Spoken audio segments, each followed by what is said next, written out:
सबसे पहले कि विनाश काले विपरीत बुद्धि। आज के समय में भारतीय जनता पार्टी पूरी तरीके से हाशिए पर है। वो हमारे ऊपर आरोप लगा रही है, लेकिन अपने गिरेबान में झांक करके नहीं देख रही है। वो ये नहीं देख रही है कि उनके 15 साल के समय में किस प्रकार से घोटाले हुए। नान घोटाले में 36,000 करोड़ से ऊपर की बातें हैं। आज इसी घोटालों के चलते, इसी कमीशन खोरी के चलते कर्नाटक में इनको सरकार से हाथ धोना पड़ा। ये इनको समझना पड़ेगा भारतीय जनता पार्टी को कि अगर आप प्रदेश में चुनाव लड़ रहे हैं तो आपको प्रदेश के मुद्दों पर बात करनी पड़ेगी, ना कि राष्ट्रीय मुद्दों के ऊपर। जब राष्ट्र का चुनाव होगा उस समय हम राष्ट्रीय मुद्दों की बात करेंगे। लेकिन ये भूल जाते हैं, ये हर बार आकर के अपनी केंद्र की उपलब्धियां गिनाना शुरू करते हैं। लेकिन अगर आप एक एक करके पिछले 15 वर्षों की बात जो हमने प्रेस कॉन्फ्रेंस करके की भी रखी है, उसमें देख लीजिए पनामा पेपर्स, इसके ऊपर वो कुछ नहीं कहते।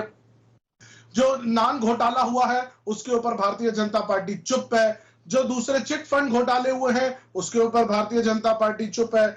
जो 15 साल में गौ माता के संरक्षण के लिए इन्होंने पैसे दिए, जो गौशालाओं में घोटाले हुए हैं उसके लिए ये लोग चुप है।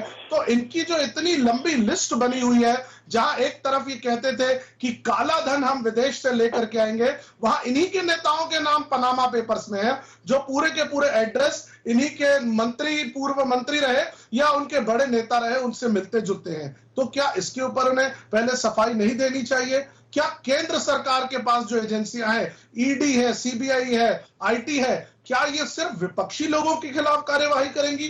क्या भारतीय जनता पार्टी के जो लोग जिनके खिलाफ एक लंबी लिस्ट है, क्या उसके ऊपर कोई कार्यवाही नहीं होगी? क्या जो भारतीय जनता पार्टी के लोग हैं, क्या वो सब गंगा नहाए हुए लोग हैं? क्या एक भी व्यक्ति इनमें से भ्रष्टाचार से लिप्त नहीं है? क्या 15 वर्ष जब भारतीय जनता पार्टी की सरकार रही, जब इनके 45-46 विधायक रहे, ऐसा क्या इन्होंने कर दिया कि 15 सीट के अंदर आकर के सिमट गए? तो इस पर भी विचार होना चाहिए।